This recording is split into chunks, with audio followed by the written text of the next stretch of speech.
కూర్చో. లేదండి, వెళ్తాను. ఇంకా విష్ణు సహస్రనామం పారాయణం చేసుకోవాలి. కాస్త కాఫీ తాగి వెళ్దువు గాని. ఒరే అప్పలాచారి, అమ్మాయిని కాఫీ తీసుకురామను.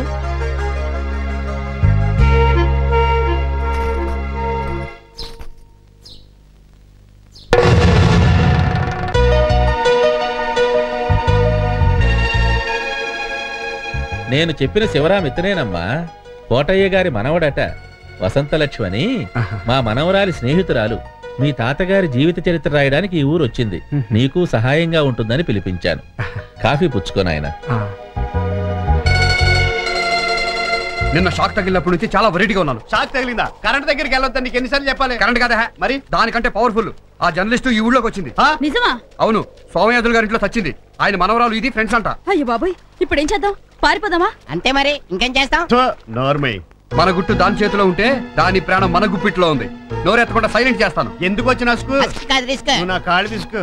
రాత్రికి తనుండే ప్లేస్కి వెళ్ళి పిచ్చి పిచ్చి వేషాలు లేదని వార్నింగ్ ఇచ్చొస్తాను. ఏంటి ఇంటికి వార్నింగ్ ఇస్తావా? ఈదులోంచి చేస్తాడా? తాచుపాము విషం పిండి కూరలు పీకాలంటే పొట్లో చేయి పెట్టాల్సిందే, తప్పదు.